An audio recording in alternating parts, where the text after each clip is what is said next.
আমেরিকার কৌশলগত প্রতিরক্ষা চুক্তি স্বাক্ষরের চূড়ান্ত পর্যায়ে বাংলাদেশ। এই চুক্তির মাধ্যমে মার্কিন সামরিক বাহিনী বাংলাদেশের বন্দর ও বিমান ঘাঁটি ব্যবহারের সুযোগ পাবে। ইউক্রেনের গণমাধ্যম militarny.com এর এক প্রতিবেদনে বলা হয়েছে, গত সপ্তাহে আমেরিকান প্রতিনিধি দলের ঢাকা সফরকালে উভয় পক্ষ ডক্টর ইউনূস সরকারের আমলে স্বাক্ষরিত পারস্পরিক বাণিজ্য চুক্তি ART বাস্তবায়নের শর্তগুলো নিয়ে আলোচনা করে। এই চুক্তি দক্ষিণ এশিয়ার ভূরাজনীতি শুধু নয়, রাজনৈতিক মানচিত্রও বদলে দিতে পারে। দীর্ঘ কয়েক দশক ধরে বাংলাদেশ সামরিক সরঞ্জামের জন্য বেইজিং এর উপর নির্ভরশীল। ওয়াশিংটনের সাথে স্ট্র্যাটেজিক ডিফেন্স ডিল বা কৌশলগত প্রতিরক্ষা চুক্তি হলে এই নির্ভরশীলতা তৈরি হবে আমেরিকার সাথে। তবে চীনের জন্য এর চেয়েও বড় ঝুঁকি আছে। তাইওয়ান আমেরিকা চুক্তির কারণে মালাক্কা প্রণালীতে চীন ঝামেলায় আছে। বিকল্প হিসেবে মিয়ানমারের কিয়াকফিউ থেকে চীনের কুনমিং পর্যন্ত 800 কিলোমিটার তেল গ্যাস লাইন এবং কিয়াকফিউ বন্দরের ব্যবস্থাপনার দায়িত্ব নেয় চীন। এখন বাংলাদেশ যদি আমেরিকার সাথে চুক্তি করে, তাহলে কিয়াকফিউ বন্দরের 100 কিলোমিটারের মধ্যেই বাংলাদেশের গভীর সমুদ্র বন্দরে এসে হাজির হবে মার্কিন সামরিক উপস্থিতি। চীন এই বিষয়টি কিছুতেই মেনে নেবে না। সেক্ষেত্রে আমেরিকা আর চীনের প্রক্সি ওয়ারের জায়গা হয়ে উঠবে কি বাংলাদেশ? বিষয়টা একটু তলিয়ে দেখা যাক। আলোচনার কেন্দ্রে রয়েছে দুটি বিশেষ চুক্তি, জিসোমিয়া এবং ACSA।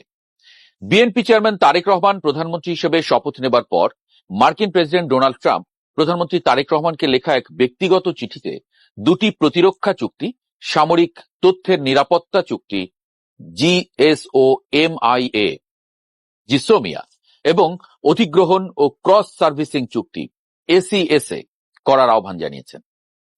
ACSA স্বাক্ষরিত হলে মার্কিন যুদ্ধজাহাজ ও বিমানগুলো রক্ষণাবেক্ষণ, জ্বালানি ভরা এবং রসদ সরবরাহের জন্য বাংলাদেশের বন্দর ও বিমান ঘাঁটি ব্যবহার করতে পারবে, যার মধ্যে চট্টগ্রাম বন্দর ও কক্সবাজারের মাতারবাড়ির কৌশলগত কেন্দ্রগুলো অন্তর্ভুক্ত।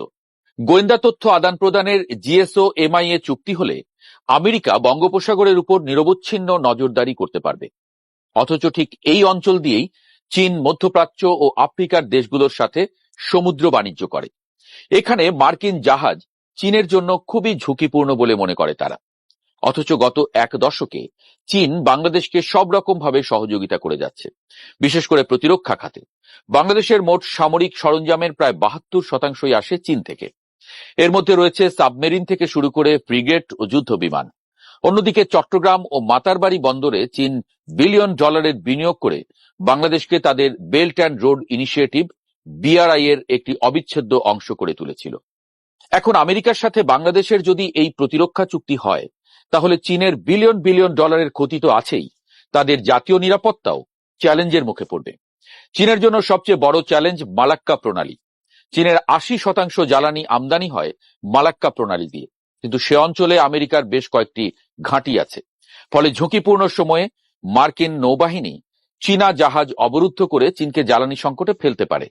এর বিকল্প হিসেবে চীন তৈরি করছে চায়না মিয়ানমার ইকোনমিক করিডোর এবং রাখাইনের কিয়াকফিউ গভীর সমুদ্র বন্দর। এই ক্ষেত্রটিকে ঝুঁকিপূর্ণ করার জন্য আমেরিকা আরাকান আর্মিকে অর্থ ও অস্ত্র দিয়ে সহযোগিতা করেছে। এজন্য বার্মা অ্যাক্টকে আরো শক্তিশালী করে ব্রেভ বার্মা অ্যাক্ট করেছেন প্রেসিডেন্ট ট্রাম্প। এর ফলে এখন নির্দ্বিধায় আরাকান আর্মিকে সাহায্য করতে পারে আমেরিকা। সেজন্য বাংলাদেশকেও করিডোর হিসেবে ব্যবহার করতে চেয়েছে তারা। ইউনূসের আমলে মানবিক করিডোরের কথা আমরা শুনেছি, আর এবারে তো সরাসরি বাংলাদেশেই মার্কিন উপস্থিতির সুযোগ হলো। যদি সেই চুক্তি হয় এবং যদি আমেরিকা বাংলাদেশের সেন্ট মার্টিন বা অন্য কোনো বন্দরে কৌশলগত উপস্থিতি পায়, তবে কিয়াকফিউ বন্দর এবং পাইপলাইনগুলো সরাসরি মার্কিন নজরদারির আওতায় চলে আসবে। বেইজিং এর $বিলিয়ন বিনিয়োগ তখন হয়ে পড়বে চরম ঝুঁকিপূর্ণ। 2024 সালে শেখ হাসিনা সরকারের পতন এবং ডক্টর ইউনূসের সরকার গঠন আমেরিকাকে একটা বিরাট সুযোগ করে দিয়েছে।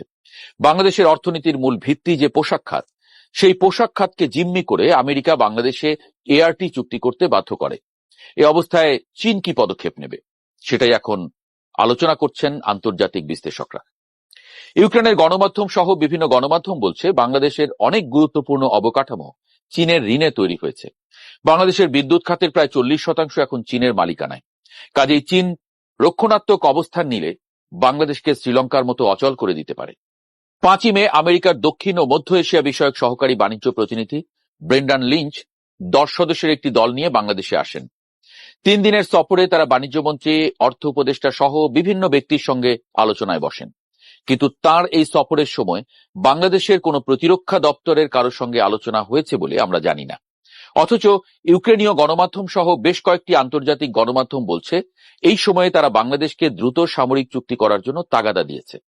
বিশেষ করে মার্কিন প্রেসিডেন্ট ডোনাল্ড ট্রাম্প বাংলাদেশের প্রধানমন্ত্রী তারেক রহমানকে চিঠি দিয়ে যে দুটো চুক্তি করার আহ্বান জানিয়েছিলেন, সেই চুক্তি করার জন্য বাংলাদেশ নাকি ফাইনাল স্টেজে আছে, এমনটাই বলছে তারা।